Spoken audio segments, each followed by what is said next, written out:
Sinag.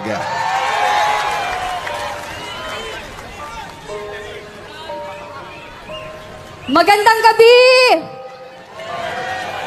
Magandang gabi po. Maraming salamat po sa pagpunta nyo dito bilang suporta sa ating mahal na President Rodrigo Roa Duterte. Dalawa lang po ang gusto kong sabihin. Kasi ako po ay biktima also ng addict.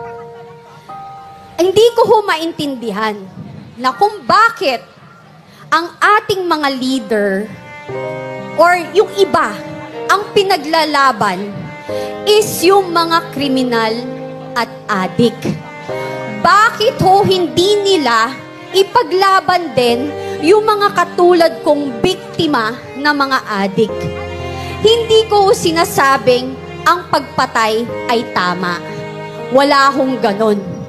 Pero sinasabi nilang may due process dapat nung pinili na magkaroon daw ng sinasabi nilang EJK.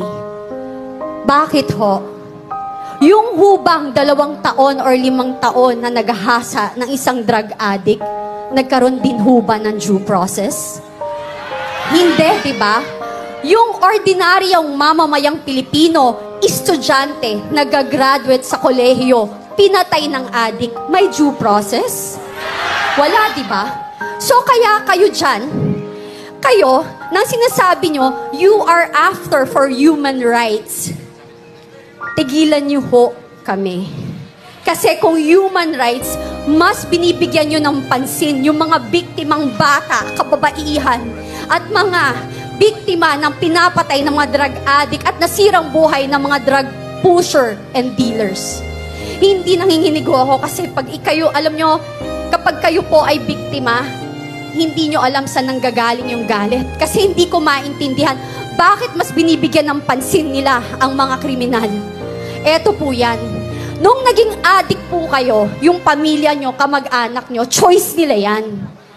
Yung nagbenta sila ng droga, choice nila yan. Yung naging drug lords and drug dealers sila, choice din nila yan. Pero yung mga naging biktima ng mga yan, ng drug dealers, ng drug addicts, saka drug pushers, hindi ho nila choice na maging biktima.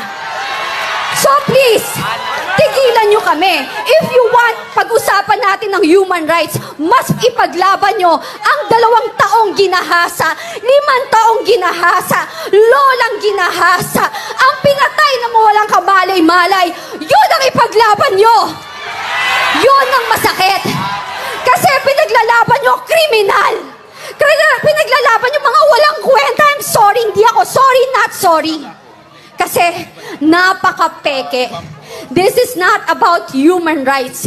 This is a political assassination. Kasi kung kampante kayo at talagang confident kayo na ang liderato nyo ay nasa tama at okay, hindi kayo manggigipit ng tao.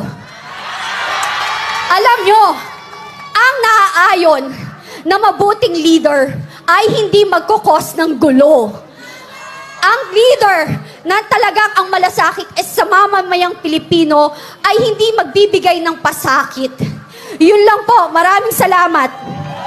Maraming salamat, si Binibining.